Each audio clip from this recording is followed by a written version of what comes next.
Pam, this isn't going to go how you think. Asterisk. The words didn't come with a shout. They came like a scalpel, precise, composed, cut clean through. Asterisk. Jasmine Crockett didn't blink as she said them. Her eyes were locked in, her tone courtroom smooth, and her fingers rested gently atop her notepad, untouched since asterisk Bondi began speaking. Across from her, Pam Bondi sat with lips slightly parted, trying to feign control. Trying asterisk not to show how deep the line had hit. Her rhythm was off now. Her prep, the practiced phrasing, the Midwestern smirk. The slow jab style that usually worked so well had asterisk met something it couldn't calibrate for. A woman who didn't come to play polite. Jasmine leaned forward half an inch. Not a threat, a cue. Asterisk, you came here expecting performance, she said, her voice cool. You thought, looking collected while bending the truth would win the room? But what you've underestimated. Asterisk, what you've always underestimated, is what happens when truth walks in unafraid. The room was dead quiet. Asterisk, not respectful quiet, haunted quiet. The kind that creeps into uncomfortable truths. The kind that says even the cameraman forgot to breathe. Asterisk. Bondi opened her mouth to redirect. But Crockett didn't give her the space. Asterisk, you started with assumptions about me, about tone, about control. But let's be clear. Asterisk, I don't raise my voice because I don't have to. And I don't repeat myself when every sentence is already doing the work.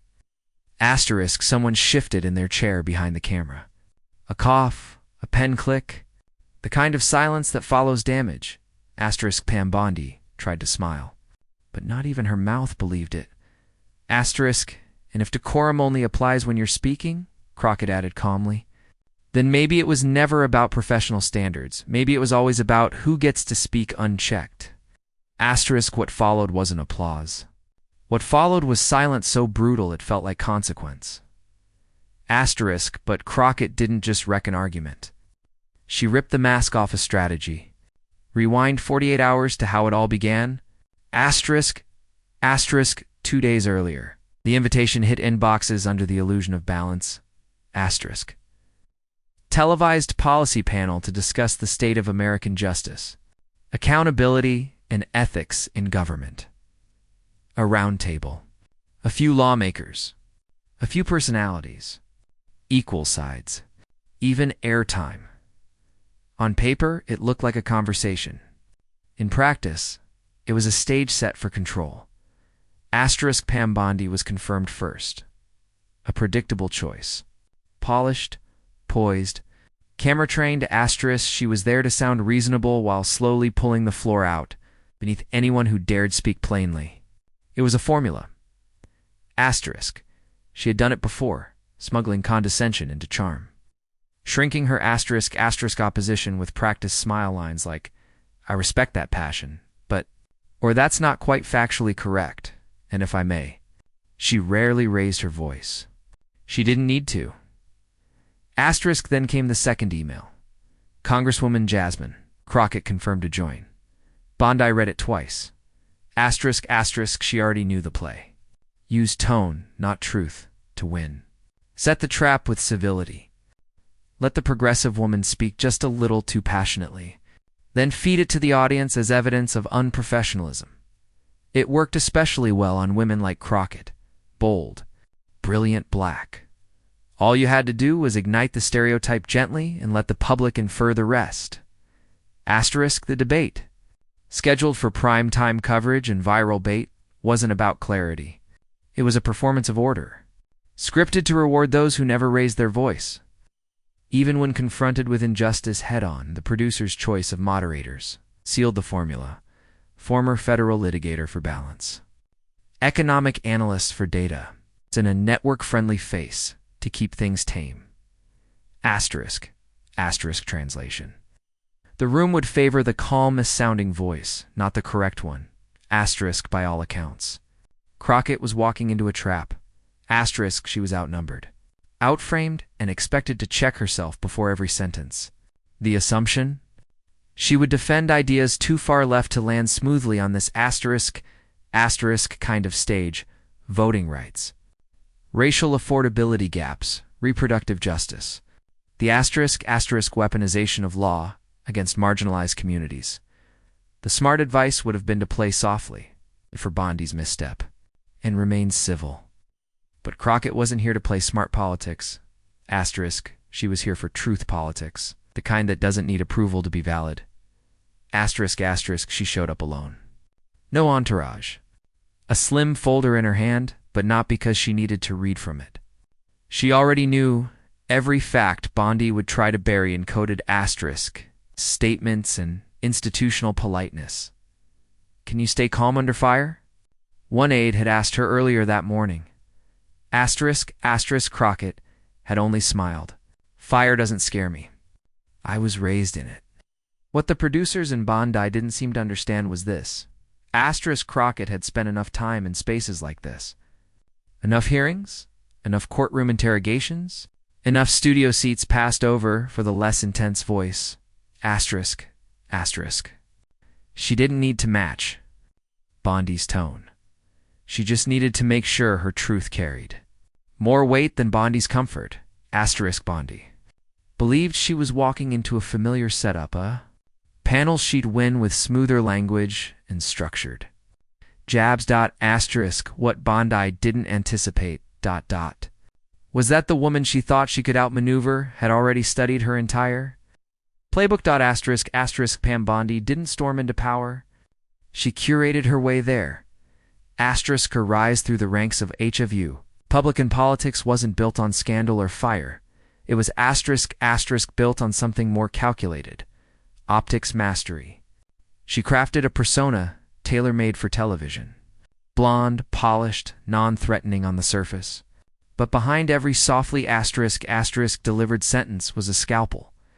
She learned early back in Tampa, as a county prosecutor, how to strike without looking aggressive. How to couch hard accusations in casual charm.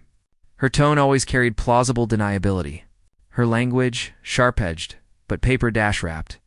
By the time she became Florida's Attorney General, she had perfected the blueprint for weaponized civility. On camera, she was the embodiment of restraint. Behind the curtain, her strategy was simple. Make the truth sound radical. And make herself sound reasonable just for disagreeing with it. Then came the national stage.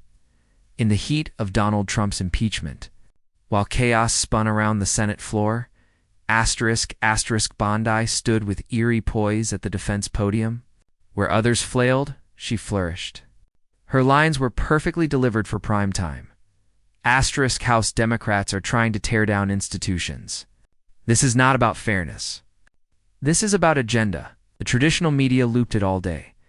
Right-wing media looped it all week. She knew exactly what she was doing. Every time she spoke. She wasn't trying to argue to the opposition. She was feeding her side. The optics of moral superiority with none of the mess. Her job was to make lies digestible and dissent immoral. She didn't need to convince the other side. She just needed her side to feel like they were above emotion. But the real test and training ground came in more quiet battles, in green rooms. On cable panels, across from progressives, especially progressive women, especially progressive black women. Bondi learned the art of intellectual suffocation. She didn't need to shout over them. All she had to do was smile. Lean in and say something like, I understand where you're coming from. But let's stick to the facts. Or worse, you're clearly passionate. But let's not let feelings override legal precedent. And it worked. Over and over, it worked because of how often outrage is punished if it wears the wrong face. Because America has long respected hostility more when it arrives with controlled tone and neutral expression. Bondi never wore her power loudly. She wore it like perfume, subtle, everywhere. And designed to linger even after she left the space. But her true weapon wasn't just civility, it was the trap circuit. The moment her opponent became visibly frustrated. She won. The moment they raised their voice. She nodded. The moment they tried to defend themselves emotionally, she smiled again, softly, as if she were the victim now. There were no rebuttals, only optics. And Bondi played that game better than most. So when producers booked her for a direct exchange with Jasmine Crockett, another outspoken progressive Democrat, another woman unafraid to call it out loud, Bond, didn't flinch. Not even a blink. She knew the type. She'd seen the blueprint. She'd handled Maxine Waters with snide dismissals. She'd sparred with Joy, read through half smiles, and data spin. She'd even gone viral once, subtly insulting a black legal analyst's simplified take, while praising constitutional nuance. In her mind. Crockett was a reheated version of what she'd already conquered. Another young. An ambitious black woman with a law degree and too much truth in her tone. Another flame she could snuff politely. That's the thing with Bondi. She didn't hate her opponents. She just didn't fear them. Not really. Because she always believed the structure would shield her. That networks would favor balance. That America feared the word agitated more than aggressor. She had faced off with senators, reporters, even impeachment prosecutors. But Jasmine Crockett was something rare. A woman who spoke her truth without ever asking permission. Before Jasmine Crockett ever sat across from Pam Bondi, looking into the face of polished control and curated civility, she had already seen power wielded like a weapon. Not just in politics, but in life. She grew up in North Texas. Not far from the lines where opportunity ended and survival began. Her mother was the one who didn't flinch when bills came short. Her father was the one who taught her that silence in the face of injustice was just another form of surrender. Their household didn't speak in slogans. They survived in truths, church on Sunday. Family names they didn't say too loud because the system had already taken them. Liquor stores on every corner, but not a doctor's office for miles. That was the America she was born into, the one that didn't make the textbooks. But shaped her bones. Law school wasn't ambition. It was armor. She didn't attend because she was fascinated by torts or obsessed with becoming a partner. She went because she was tired of seeing her friends jailed while white-collar executives paid for mistakes with golden parachutes. She went because she watched men like Samuel Alito decide that original intent mattered more than modern pain. She went because girls like her were always expected to wait their turn. And she was done waiting. Classes were hostile in their own way. She was the only black woman in civil procedure. The professor asked pointed questions not to understand but to test. One day, she muttered to herself, I'll make them regret thinking they taught me anything. And yet she stayed. Earned every degree. Made every courtroom her own. Her defense work wasn't easy. She represented the forgotten, single mothers who couldn't afford bail. Teens marked as predators before they graduated high school. Veterans without voices, immigrants one letter away from deportation. And every day. She sat across from prosecutors, quoting case law written decades. Before her birth, law shaped by men who'd never imagined women like her using it to protect the accused. She studied their language, their tactics. The subtle way they twisted the rules and called it justice. The tone they used when they wanted to rile her in front of a jury. But she never took the bait. Instead, she turned every rhetorical dagger into a mirror, one they had no choice but to look into. Her courtroom victories didn't make headlines, but they saved lives, one dismissed charge, one acquittal. One expunged record at a time. That's when people in her district began to notice. She doesn't talk about the people, she's from them, one local said. She made the system look fragile in her cross-examinations, another whispered. When she announced her first campaign for public office, they said she was too young, too bold, too direct. But every step forward was driven by something deeper than strategy. It was mission. Asterisk, she didn't run on slogans. She ran on sentences. Sentences like, "You can't fix a system if you've never felt it try to break you." Asterisk, and slowly, the ground moved. She unseated donors with handshakes. Asterisk, she rattled party regulars with t-shirts and barbershop debates. She proved over and over that organizing wasn't just for elections, it was for living. Asterisk, in D.C. She spent her first few months being told to trim her tone and find her place in the queue. She refused. Asterisk. Because her place had never been handed to her, she had taken it. Sweat-soaked, unpolished, unapologetic. Asterisk, they called her outspoken when she said what was true. They called her radical when she said it fast. Asterisk, but where they saw disruption. Her constituents saw defense of people, of dignity, of democracy in its most real and fragile form. Asterisk, asterisk. She still carried the pain of those she couldn't save. She called them by name. She read their letters out loud in hearings. She told their stories not to score points, but to remind asterisk, asterisk rooms full of privileged men that paper law had real consequences for living people. Pam Bondi was just the latest stop in a long line of faces that mistook smile for superiority and silence for surrender. Asterisk, Jasmine had met that kind of power before and dismantled it brick by brick. There was no wink in her activism, no PR polish, no sugar, just truth, sharpened by asterisk years of learning how to deliver it without flinching. Even when the whole room leaned away, asterisk, so when she walked onto that stage, she wasn't shaky. She wasn't unsure of the ground beneath. Her asterisk, she had built that ground. Every face that tried to dismiss her, every shrug from the old guard, every legally correct policy that left families broken. Asterisk. They didn't silence her. They forged her, so when she sat down, crossed her legs, and looked Bondi dead in the eyes, she didn't asterisk carry anger. She carried every voice that had ever been skipped over in committee time limits, asterisk, every question ignored because it came from the wrong kind of speaker, asterisk, every buried headline with a grieving mother and no one to echo her pain.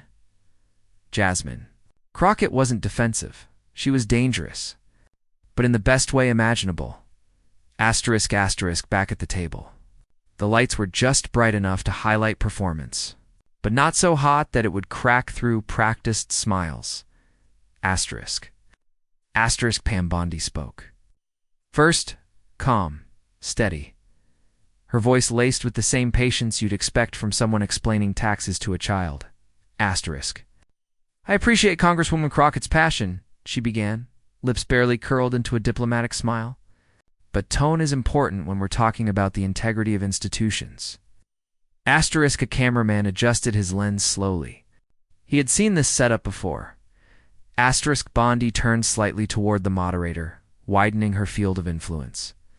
And when asterisk, we talk about protecting rights, we shouldn't forget that the founders built this nation on discipline, not outrage.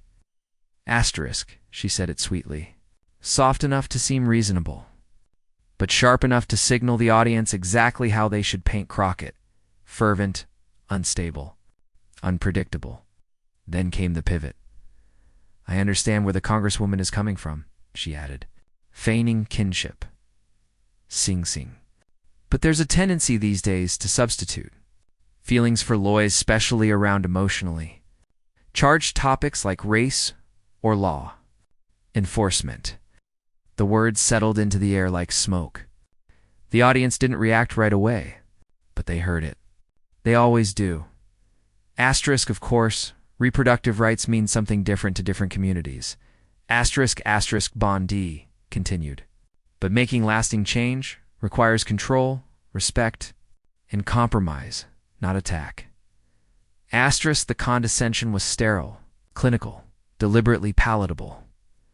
Asterisk, Crockett didn't move, didn't flinch. She just watched. Pam was confident.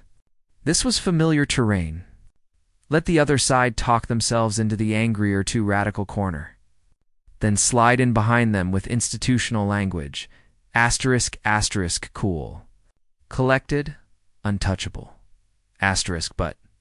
What Bondi didn't realize was that this strategy didn't work when the other woman had. Mapped it down to every syllable. Asterisk, Jasmine's. Silence wasn't submission. Asterisk. It was set up, and from where Crockett sat. She wasn't waiting to speak, she was letting Bondi dig. Asterisk because every tone remark, every founding father's reference, every polite little jab about emotion versus reason was a breadcrumb, asterisk evidence, a trail back to exactly how power gaslights. Dignity. Asterisk Bondi hadn't backed her into a corner. Asterisk. She had built the perfect context for a takedown that Crockett had prepared her entire life to deliver. Asterisk behind the camera. A producer mouthed to another assistant, "She's not responding." It wasn't concern. It was confusion. They expected Crockett to interrupt. Or push back. Or asterisk raise her voice.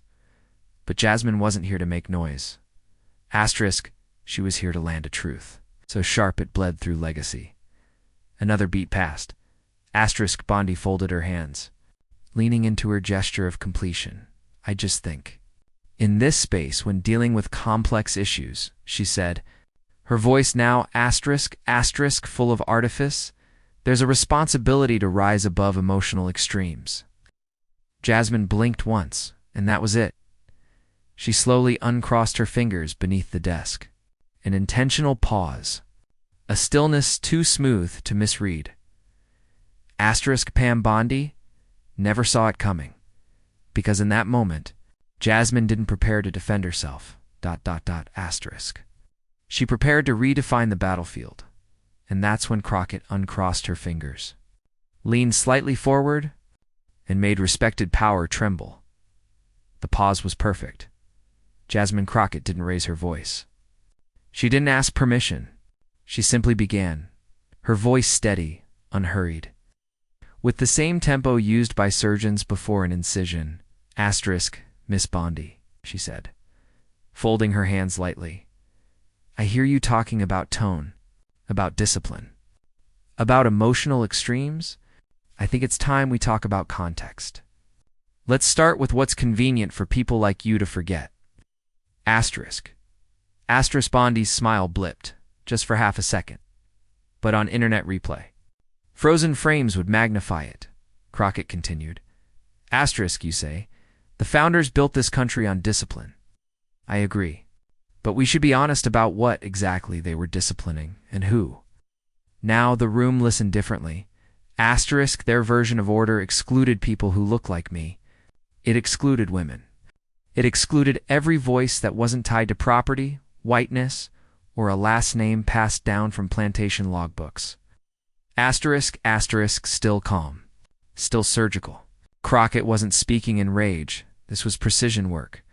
"So when you invoke the founders while telling me to be quiet about race, policing, or reproductive rights," she said, turning fully to Bondi without blinking, "what I hear is a warning that I'm drifting too far from the script you're comfortable with." A beat, but here's the thing. Her voice sharpened, but didn't rise. "I know the script. I just don't follow it." The air tightened. "You ask for tone when people ask for justice. You praise discipline when communities scream for breath. You," she motioned lightly to Bondi, "ask black women to trim their sentences while you defend systems that choke us slowly." Bondi shifted. The camera caught it. Crockett's tone didn't change, but her words started landing heavier. "You've told the public that anger is unbecoming. You've equated emotion with misinformation. You've labeled truth-tellers as hysterical when they don't flatter. Tradition," and she dropped the line. "Don't talk to me about politeness while women are burying children under rulings you defended." Silence was instant, the kind that dulls sound itself.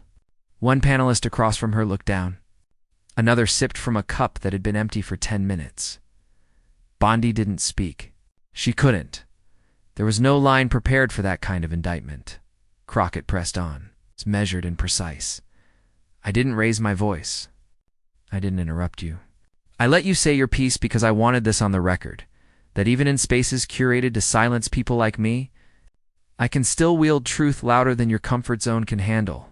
She flipped a page on her notepad. Not for effect, but for proof.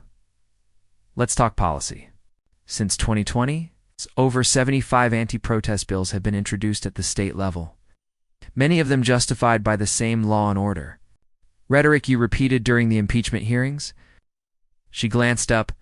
Tradition doesn't equal truth, and legality doesn't equal justice. Slave codes were legal. Jim Crow was legal. Women being excluded from juries? That was legal too. Every sentence struck like verdicts. But you don't cite that history, she continued, because it complicates your argument. Because it reminds Americans that good optics can sit on top of bad structures. Now the moderator was frozen. So was the producer count in the control booth? Nobody timed her. Nobody dared cut. You want to talk about respect for institutions? She asked. Respect is earned. Power should be held accountable. And your insistence that critique equals chaos? She shook her head once. That's not patriotism. That's deflection. And black women have heard it our entire lives. Bondi shifted again, stone-faced. But behind her eyes was the dawning realization. This moment wasn't hers to control anymore. Crockett delivered the final blow, not as an insult, but as an invocation? Yes, I believe in America, she said. But not one that only respects my voice when it's rehearsed, palatable, or waiting its turn. I believe in the America where truth can stand all the way up, even when it takes the room by surprise. Then, for the first time, she paused intentionally. She let her own words echo. Let the weight of everything she'd said settle like dust across centuries of silenced facts. And still, she didn't look angry. She looked free. Bondi remained mute, a woman trained to dominate airtime, stage perception, and steer tone, now relegated to blink. Crockett looked straight into the camera. Let the record show, she said. You asked for tone. I gave you truth. She folded her notes. That was the end. 5 minutes. No interruptions, no grandstanding, just dismantling. With full composure and flawless command, by the time she leaned back slightly in her chair, the entire room knew what had just happened. Even Bondi. Because this wasn't a debate, it was a moment, a shift, a mirror held. Up to a country that too often asks decorum from the wounded, while asking nothing from the people who keep sharpening the blade. For 5 minutes. America watched someone flip the balance of power, but what happened next took it even further. It didn't take long. Asterisk by the time the panel cut to commercial. The clip had already been uploaded, cropped, subtitled, looped and reposted by an activist with 300 followers. Within an hour, it was trending worldwide. Hashtag Crockett Effect surged to #1 on X. Just above a major sports scandal and a celebrity cheating rumor at asterisk, this wasn't just hype. It was a rupture. Don't talk to me about politeness while women are burying children under rulings you defended. Those 17 words were cut into video remixes faster than newsrooms could verify the transcript. TikTok creators threw orchestral backing over the monologue. Violin build asterisk. Ups. Kendrick Lamar verses. Courtroom bass drops. Someone layered it over. Beyoncé's Freedom. Another posted a remix titled Jasmine versus the Gaslight Industrial Complex. Asterisk, asterisk, political TikTok had found its newest icon, but it wasn't manufactured. It felt earned. Then came the slow-motion breakdowns. Asterisk, Pam Bondi's body language. Blink rate. Asterisk, how many times she adjusted her jacket. The most viral TikTok showed Crockett perfectly. Still, as Bondi nervously reached for her water, asterisk, asterisk title, Pam Bondi blinks 7 times in 3 seconds. After this line, caption, it's the intellectual KO for me, within 12 hours. Fan edits flooded the timeline. Asterisk 1 covered Crockett in animated flames. Another had courtroom-style captions like it was law and order. mic drop unit. But it wasn't just memes. Asterisk commentators began weighing in, not with jokes, but with awe. MSNBC called the moment a cultural pivot. CNN ran a headline: Crockett drives ethics debate into primetime spotlight. Asterisk Ayanna Presley's tweet read simply, "We saw it, sis." Loud and clear. Trevor Noah posted a still from the moment with asterisk masterclass. Zero raised voice. Maximum truth. Asterisk AOC reposted the clip with 3 words: protect her energy. Even legal Twitter, normally allergic to anything emotional, couldn't help but react. A Harvard law professor tweeted, asterisk, I teach appellate advocacy. I'll be adding this to the curriculum next semester. More unexpected. Asterisk former GOP strategist Rick Wilson posted, Crockett didn't just dismantle Bondi. She dismantled an entire strategy we've relied on asterisk to sound correct while silencing truth. And then, of course, came the awkward right-wing responses. A conservative commentator tried, asterisk Congresswomen should remain civil. This kind of tone is everything wrong with politics. The replies outpaced the original tweet within 10 minutes. Asterisk, she was calm though. So y'all mad she used words you couldn't deflect from? Imagine being this afraid of a black woman not yelling. Asterisk, then came the Sarah Huckabee Sanders reaction. A carefully worded 2-sentence dismissal posted to her official account. Asterisk. Passion is not a substitute for protocol. Americans deserve better. But the internet wasn't in the mood for carefully worded anything. Asterisk, the post lasted about 2 hours before it was quietly deleted. Someone screenshot it. Posted it next to Crockett's quote, asterisk caption. This is what happens when women in power don't match the script. Asterisk celebrities chimed in. Asterisk Kerry Washington reposted. The panel moment with a flame emoji and 3 clapping hands. Lizzo stitched the clip on TikTok with, you better speak. Asterisk news anchors danced around the word dismantled during broadcasts, but viewers weren't waiting for approval. Asterisk. They had already felt it. In a digital world saturated with talking points, watered-down headlines, and performative debate, this moment felt real, personal, unapologetic without being unruly.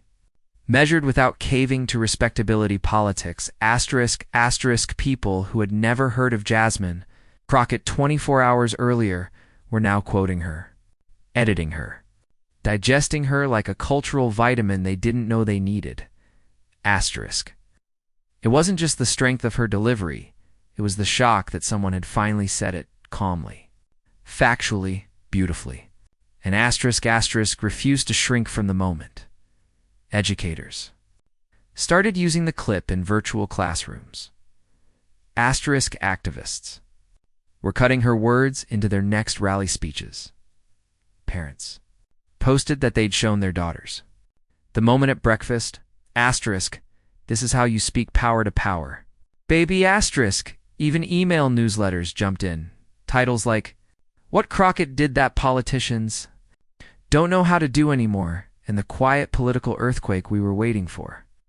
Asterisk, but amid all the noise, clicking likes, reposts, news takes, and reaction videos, something else stirred.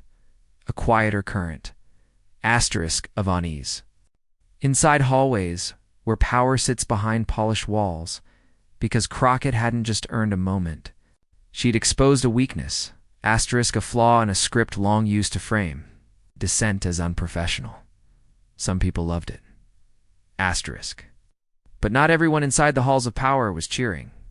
Behind the cameras, the backlash was about to begin. The next morning, Jasmine Crockett walked into Capitol Hill, draped in quiet knowing. Asterisk, she wasn't smiling for cameras. There was no entourage, no press statement.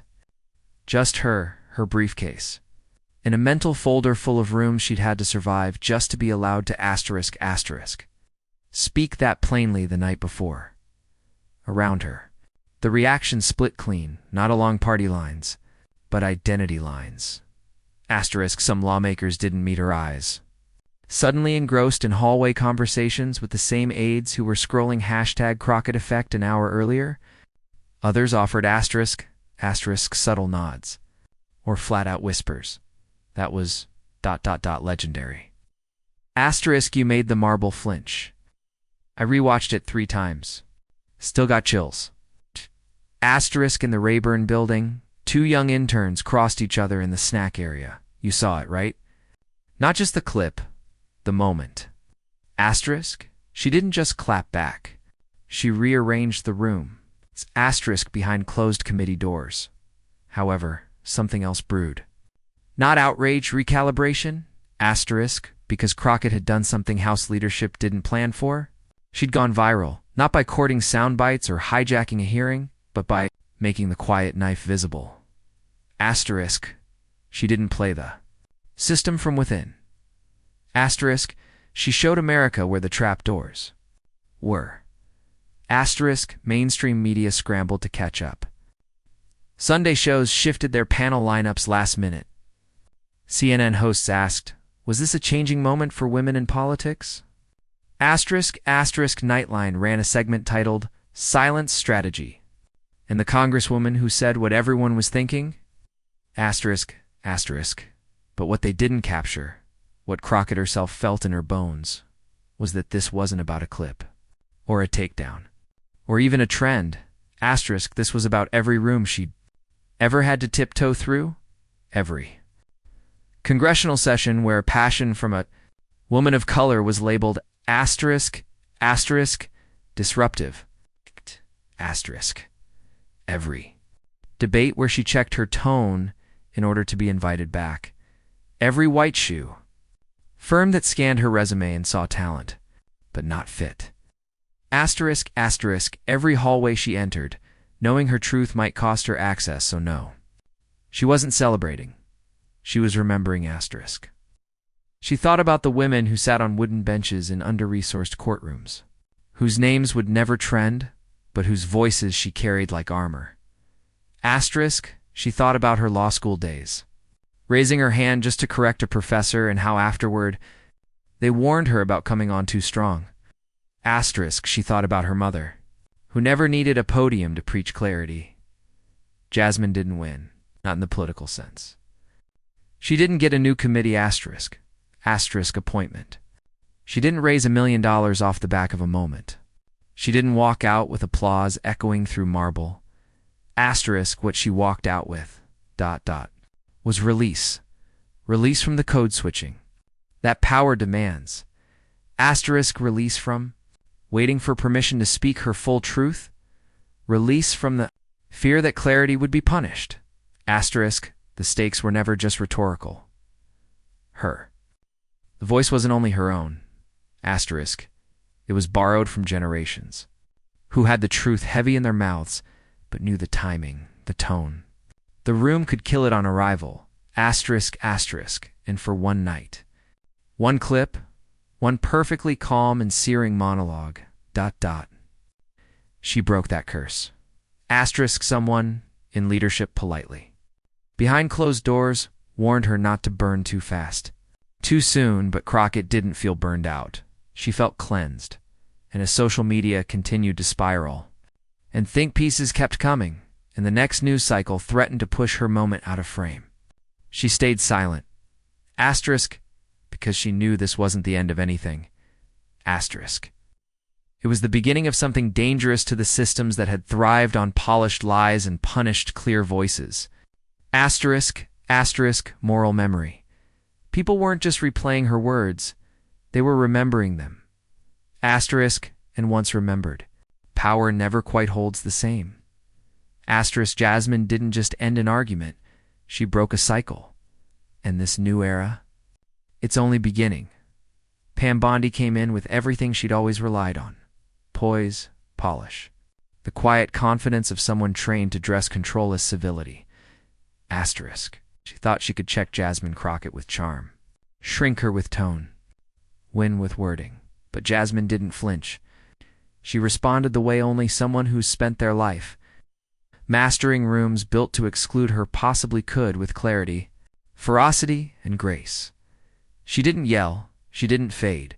She just stood there and delivered truth so unwavering. It left an entire nation in stunned silence. Asterisk, this wasn't a moment built for applause. It was built for recognition. Because for once, the people watching in schools, in courtrooms, in break rooms, in asterisk buses headed home from jobs that don't pay what they should, didn't just see a politician. They saw a reflection. Asterisk, someone who didn't shrink herself to fit the room. Asterisk, someone who didn't apologize for being direct. Asterisk, someone who reminded power what a real voice sounds like.